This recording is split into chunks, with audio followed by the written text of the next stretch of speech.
নমস্কার। কেমন আছেন বঙ্গবাসী? চোখ কান যদি খোলা থাকে তাহলে ভালো থাকার খুব একটা কারণ আছে বলে মনে হয় না। আর চোখ কান যদি বন্ধ থাকে তাহলে পরে ভালো থাকলেও থাকতে পারেন। তো ভালো না থাকার আমাদের অনেক কারণ আছে, যাদের মধ্যে একটি অতি গুরুত্বপূর্ণ কারণ হচ্ছে দুর্নীতি।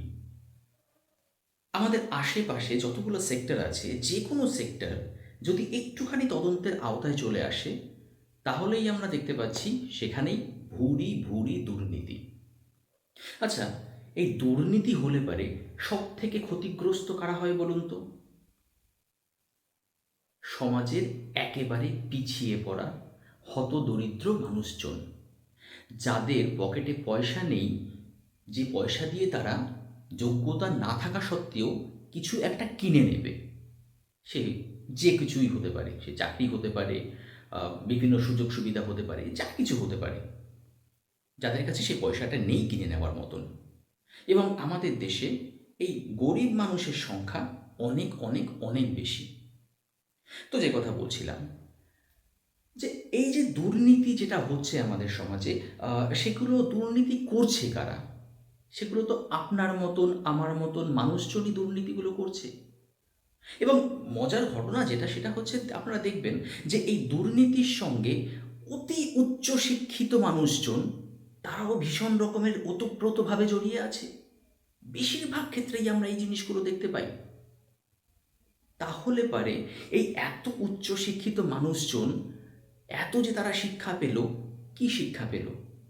আমাদের প্রাইমারি স্কুলে, আমাদের সেকেন্ডারি স্কুলে, আমাদের হায়ার সেকেন্ডারি স্কুলে, আমাদের কলেজে, আমাদের ইউনিভার্সিটিতে কি শিক্ষাটা পেল, যে শিক্ষা পাওয়ার পরেও তারা বড় বড় জায়গায় গিয়ে দুর্নীতির সঙ্গে জড়িত হয়ে যাচ্ছে? তাহলে আমাদের এডুকেশন সিস্টেম কি কোথাও গলদ আছে আমাদের এডুকেশন সিস্টেমে? নিশ্চয়ই আছে। আমাদের এডুকেশন সিস্টেম, যেখানে আমরা ব্যর্থ হয়েছি খুব ভালো পলিটিশিয়ানস তৈরি করতে, খুব ভালো অ্যাডমিনিস্ট্রেটরস তৈরি করতে, খুব ভালো পুলিশ তৈরি করতে, যে কোনো কিছু আমরা ব্যর্থ হয়েছি। আমাদের এডুকেশন সিস্টেম ব্যর্থ হয়েছে ভালো ভালো মানুষজন তৈরি করতে। একেবারে করেনি তা নয়, কিন্তু যে সমস্ত মানুষজন ক্ষমতায় আছে এবং যে সমস্ত মানুষজন বিভিন্ন জায়গায় রয়েছে, তাদের মধ্যে একটা বৃহৎ অংশের মানুষজন কিন্তু দুর্নীতির সঙ্গে যুক্ত, এবং এর দায়ভার কিন্তু অনেকটাই আমাদের এডুকেশন সিস্টেমকে নিতে হবে। কোঠারি কমিশন খুব সুন্দর একটা কথা বলেছিল অনেক দিন আগে। বলছিল, the destiny of the country is shaped in her classroom. অর্থাৎ দেশের ভবিষ্যৎ তৈরি হচ্ছে তার শ্রেণীকক্ষের মধ্যে। যদি আমার ব্যক্তিগত বিশ্বাস, যদি, এবং শুধুমাত্র আমার ব্যক্তিগত বিশ্বাস না, অনেকেরই বিশ্বাস এটা, যে যদি সমগ্র teaching community, the entire teaching community, তারা যদি মনে করে যে আমরা প্রত্যেকটা ছাত্রছাত্রীকে খুব ভালো তৈরি করব, ডেফিনেটলি করতে পারে। একজন দুজন টিচারের কাজ নয় এটা। প্রাইমারি লেভেলে যত টিচার আছে, 100% টিচার, সবাইকে মনে করতে হবে যে আমরা আমাদের স্টুডেন্টদেরকে ভালো মানুষ তৈরি করব। প্রাইমারি লেভেল থেকে তারা যখন হায়ার সেকেন্ডারি কিংবা সেকেন্ডারি স্কুলে যখন তারা তাদের ছাত্রছাত্রীদের দেবেন, তখন entire secondary school, higher secondary school teachers যারা, তারা যদি 100% মনে করেন যে এদের যে গ্রোথ অ্যান্ড ডেভেলপমেন্টের যে বিষয়গুলো হচ্ছে, এখানে আমরা ভালো স্টুডেন্ট তৈরি করব, ভালো ইন্ডিভিজুয়ালস তৈরি করব, ডেফিনেটলি হতেই পারে।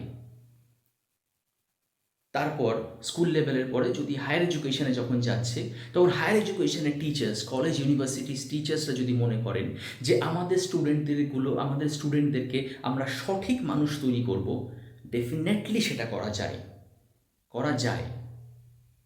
সেজন্য আমাদের যেটা দরকার সেটা হচ্ছে আমাদের প্রাইমারি লেভেল থেকে হায়ার এডুকেশনের প্রত্যেকটা টিচার্সদের একত্রিত হয়ে এই মহান কাজটা করতে হবে, যাতে ভবিষ্যৎ প্রজন্ম অন্তত ঠিকঠাক থাকতে পারে।